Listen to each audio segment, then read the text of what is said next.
بداية لم يكن أحد يتوقع أن يصبح المنتخب المغربي لأقل من 17 سنة عنوانا كبيرا في كأس العالم قطر 2026.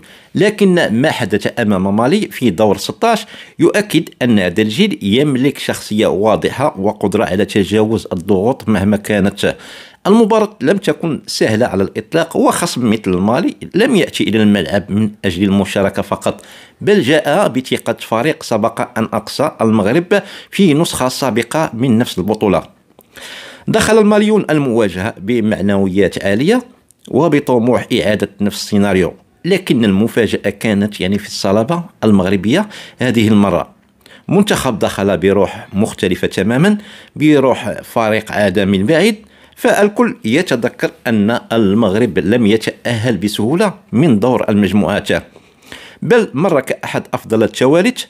كثيرون ظنوا أن الرحلة ستتوقف عند هذا الحد، لكن المنتخب رد بواقعية وقوة وأزاح المنتخب الأمريكي في دور 32، منتخب من القارة الأمريكية معروف باندفاعه البدني وتطوره الكبير، ورغم ذلك خرج المغرب منتصرا وأرسل أول رسالة للعالم: هذا الفريق لا يستسلم.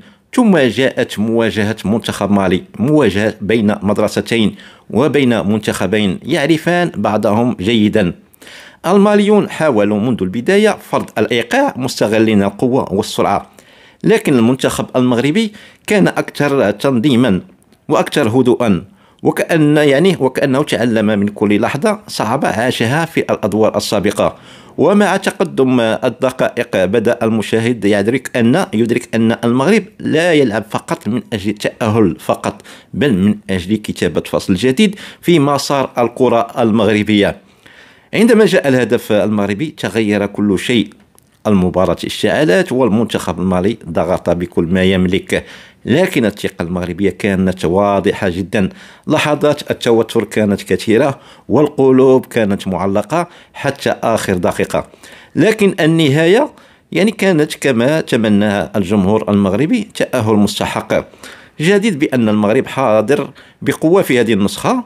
هذا الفوز جعل الصحف العالمية تتحدث عن المغرب الجديد في فئات الشباب. كثير من العناوين الدولية أشادت بالشخصية القوية للفريق المنتخب المغربي وبالجيل الذي لا يلعب فقط من أجل المشاركة بل من أجل المنافسة. وأصبح اسم المنتخب المغربي يتردد في كل مكان، وصار المشجعون من دول مختلفة يرتدون القميص الأحمر ويهتفون للمنتخب. ويبقى السؤال المهم الذي يشغل الجميع الآن: هل يستطيع المنتخب المغربي لأقل من 17 سنة أن يذهب أبعد؟ هل يمكنه تكرار إنجاز منتخب أقل من 20 سنة الذي سبق وأن رفع كأس العالم؟